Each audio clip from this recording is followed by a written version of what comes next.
আজকে বাড়ির সকলে ধনিয়ার পনির খেতে ইচ্ছে করেছে, সেটা করে দেখাবো। পনিরগুলো ছোট ছোট করে টুকরো করে নিয়েছি, গোলমরিচ গুঁড়ো দিয়ে দিয়েছি, নুন দিয়ে দিচ্ছি, চিনি গুঁড়োটা দিয়ে দিচ্ছি, ভালো করে মাখিয়ে নেবো।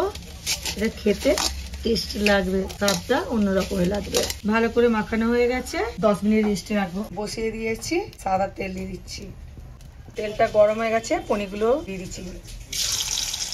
চিনিটা দিলে নরম তুলোর মতো হয়, তুলে নিচ্ছি। ফোড়নে ডালচিনি, তেজপাতা, জিরে, গোটা এলাচ দিয়ে দিলাম। ধনেপাতা, কাজু বাদাম, মৌরি, আদা, রসুন কেটে রেখেছিলাম, ওটা দিয়ে দিচ্ছি। 1 চামচ জিরে গুঁড়োনা দিয়ে দিলাম। কেটে রাখা টমেটো দিয়ে দিলাম। কালার টেস্টের জন্য চিনি দিয়ে দিলাম। পনির মশলা দিয়ে দিলাম। কাশ্মীরি লঙ্কা গুঁড়ো দিয়ে দিলাম। লাল লঙ্কা গুঁড়ো দিলাম। হলুদ গুঁড়ো দিয়ে দিলাম। 50 গ্রাম টক দই দিয়ে দিলাম। স্বাদ মতো নুন দিয়ে দিচ্ছি। নতুন নতুন রান্না দেখতে গেলে আমার চ্যানেলটা সাবস্ক্রাইব করে দিন। মশলাটা ভালো করে কষানো হয়ে গেছে, দেখছেন তো তেলটা কি সুন্দর ছেড়ে গেছে। এবার জল ঢেলে দেবো। ভেজে রাখা পনিরগুলো দিয়ে দিচ্ছি। গরম মশলা দিয়ে দিলাম, হয়ে গেছে, নামিয়ে নিচ্ছি।